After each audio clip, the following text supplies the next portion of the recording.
여러분 통장에 1억 원이 있다고 생각해 보세요. 근데 내일 아침에 그 돈이 사라질 수도 있다면요?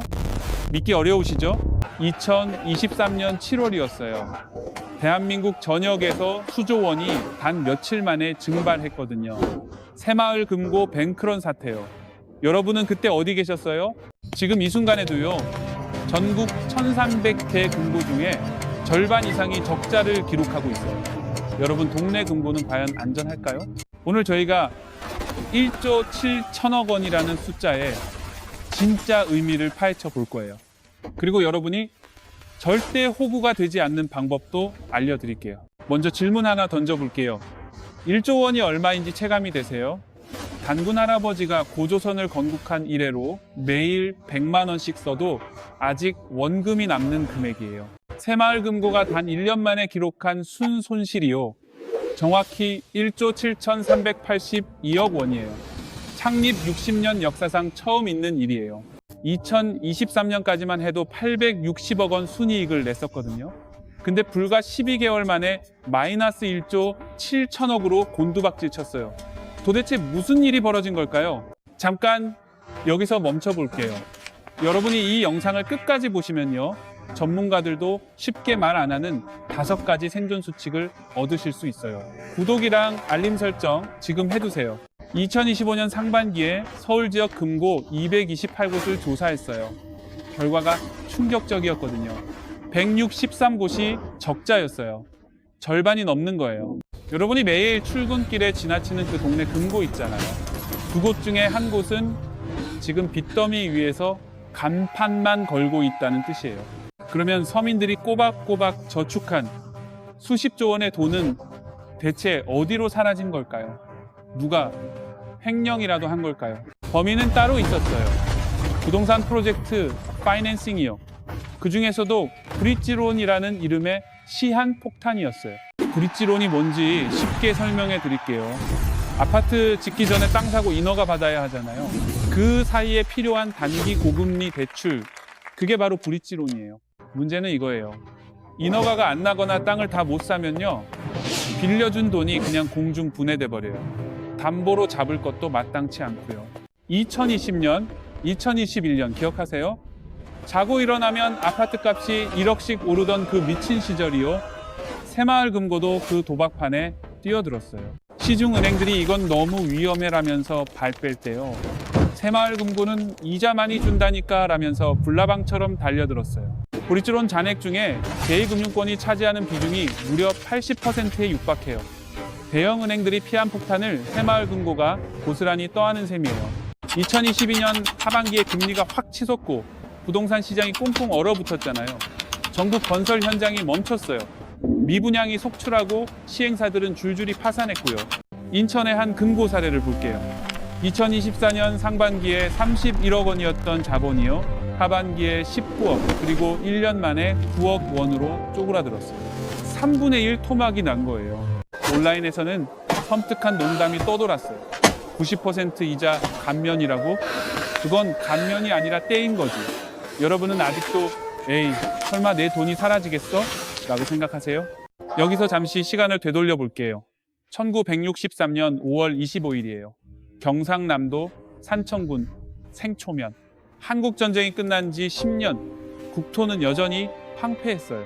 보리고개가 오면 사람들이 소나무 껍질을 벗겨 먹으면서 허기를 달랬어요. 은행이요? 그건 서울에나 있는 꿈도 못 꿀 이야기였어요. 근데 그 절망의 땅에서 작은 기적이 일어났어요. 하둔마을 주민들이 마을 회관에 모인 거예요. 우리끼리 십시일반으로 돈 모아서 서로 돕고 살아보자. 그렇게 탄생한 게 대한민국 최초의 새마을금고예요. 당시 이름으로는 하둔 신용조합이었고요. 이 작은 불씨가 들불처럼 번져나갔어요. 1963년 말에 경남 지역에서만 무려 115개의 조합이 설립됐어요. 누가 시킨 것도 아니었어요. 살고자 하는 의지, 이웃을 믿는 마음 하나로 뭉친 거예요. 1970년대의 새마을운동이랑 결합하면서 마을 금고가 폭발적으로 성장했어요. 농촌 초가 지붕 걷어내고 슬레이트 지붕 얹을 때 그 돈이 다 어디서 나왔겠어요? 바로 새마을 금고였어요. 가난한 농부한테 담보도 없이 신용 하나만 믿고 돈을 빌려주던 곳이요. 대한민국 근대화의 숨은 주역이었어요. 근데 역설적이게도요. 그 눈부신 성공이 오히려 독이 됐어요. 덩치가 커지면서 초심은 희미해졌거든요. 이웃을 돕는다는 순수한 마음이 돈을 번다는 논리에 밀려난 거예요. 2000년대 이후에 금융시장이 개방되고 무한 경쟁 시대가 열리니까요. 동네 사랑방 같던 금고가 수천억 원을 굴리는 거대 금융사로 변해버렸어요. 그리고 여기서 첫 번째 반전이 와요. 돈 문제보다 더 끔찍한 게 있어요. 바로 조직의 뿌리 자체가 썩어 문드러졌다는 신호들이에요. 목포의 한 새마을 금고에서 벌어진 사건을 말씀드려야 해요.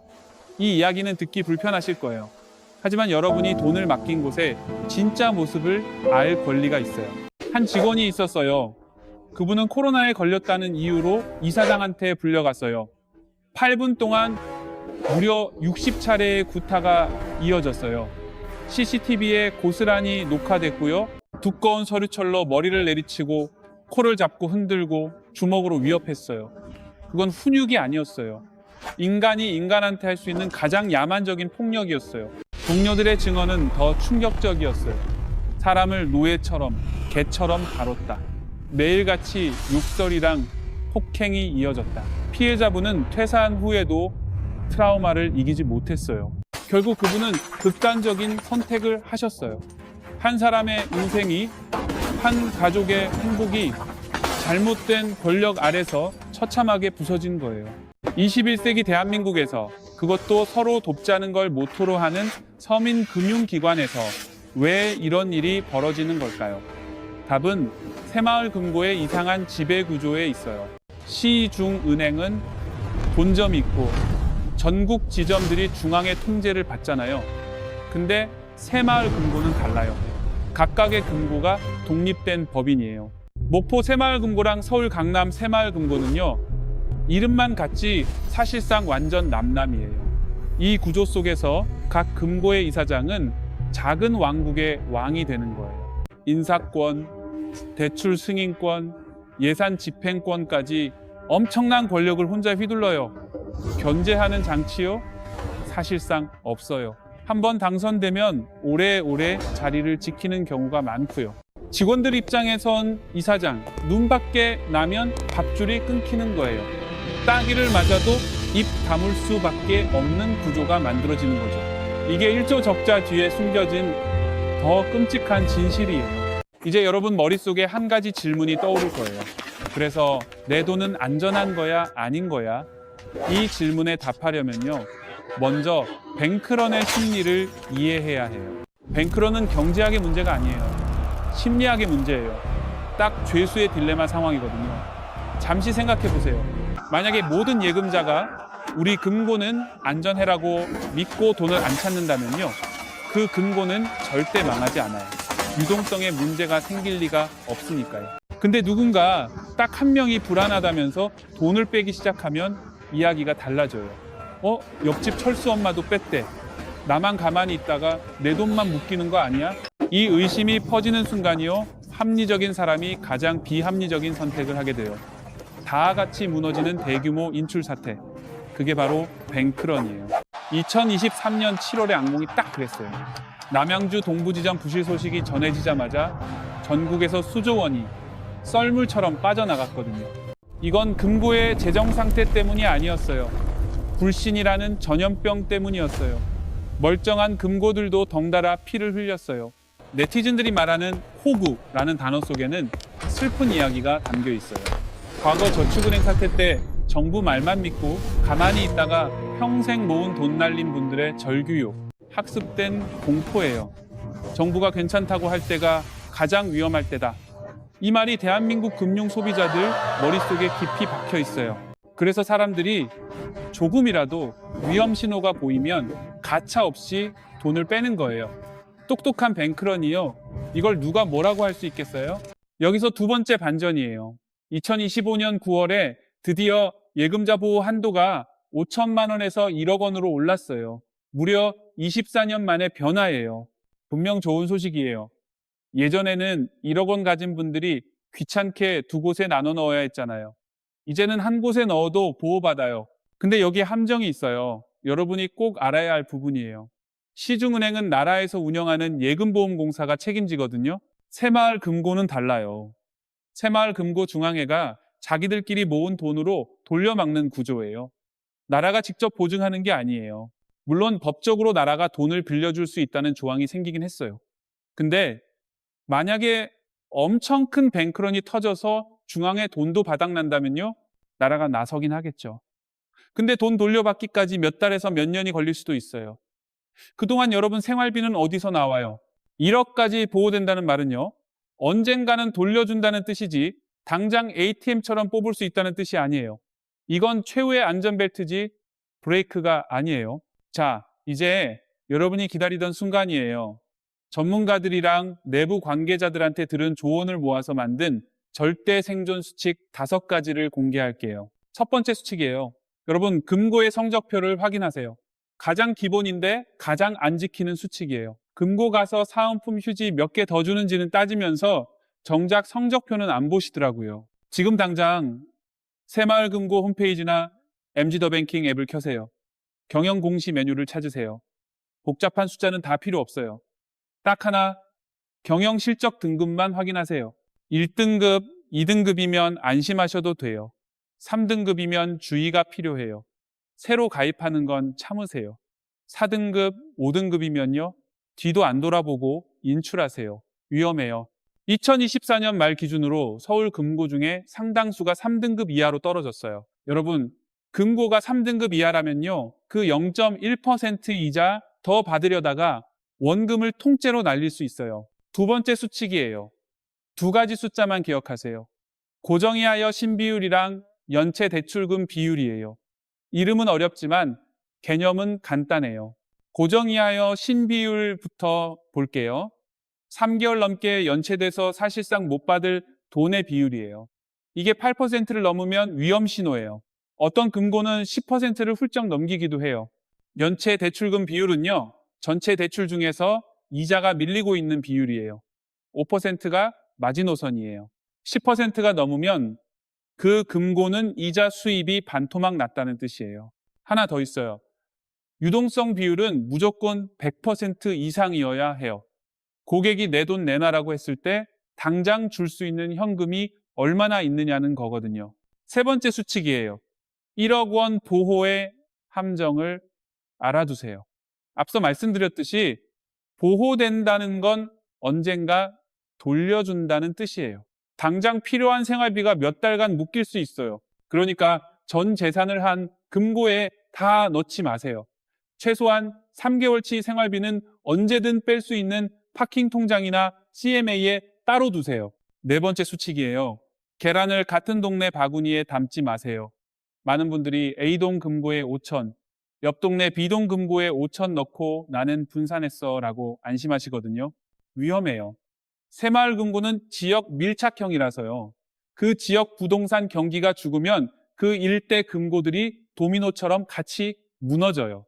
같은 지역의 대형 아파트 건설 사업에 동네 금고들이 공동으로 대출해주는 경우가 많거든요. 하나가 터지면 다 같이 터지는 거예요. 제가 제안하는 전략은 3대3대4 전법이에요. 30%는 파킹 통장이나 CMA 같은 제1금융권 비상금으로요. 언제든 바로 뺄 수 있어야 해요. 30%는 우량 새마을 금고예요. 단, 여러분이 사는 곳이랑 다른 지역의 1등급 금고를 고르세요. 나머지 40%는 국채나 저축은행 같은 아예 다른 곳에 분산하세요. 5번째 수칙이에요. 공포에 휩쓸리지 마세요. 유튜브 썸네일에 내일 당장 부도! 휴지 조각된다! 이런 거 보이면 심장이 철렁하잖아요. 그 공포가 뱅크런을 만들어요. 팩트를 확인하세요. 경영 공시를 직접 열어보고 연체율이 어떻게 변하는지 확인하고 행정안전부 공식 발표랑 비교해 보세요. 불안은 모르는 데서 와요. 알면 안 무서워요. 지금 여러분은 이 영상을 통해서 아는 사람이 되셨어요. 공포에 휩쓸려서 새벽부터 줄 서는 패닉 러너가 될 건가요? 데이터로 판단하고 여유 있게 대처하는 스마트 인베스터가 될 건가요? 여기서 마지막 반전이에요. 위기라는 단어를 한번 보세요. 위험이랑 기회가 합쳐진 단어잖아요. 지금처럼 금리가 출렁이고 시장이 흔들릴 때 잘 운영해 온 우량 금고들은 오히려 빛이 나요. 예금자 보호 한도가 1억 원으로 늘어난 지금이요. 꼼꼼하게 따져보고 고른 우량금고는 시중 은행보다 높은 이자로 여러분 자산을 불려줄 좋은 파트너가 될 수 있어요. 단, 전제 조건은 딱 하나예요. 공부하고 의심하고 확인하세요. 여러분, 돈을 지켜주는 건 정부도 아니고 금고 이사장도 아니고 옆집 철수 엄마도 아니에요. 깨어있는 여러분 자신이에요. 오늘 이 영상이 여러분의 소중한 1억 원을 지키는 방패가 됐으면 좋겠어요. 이 영상이 도움이 되셨다면요. 구독이랑 좋아요, 알림 설정 부탁드릴게요. 여러분의 작은 클릭 하나가 더 좋은 영상을 만드는 큰 힘이 됩니다.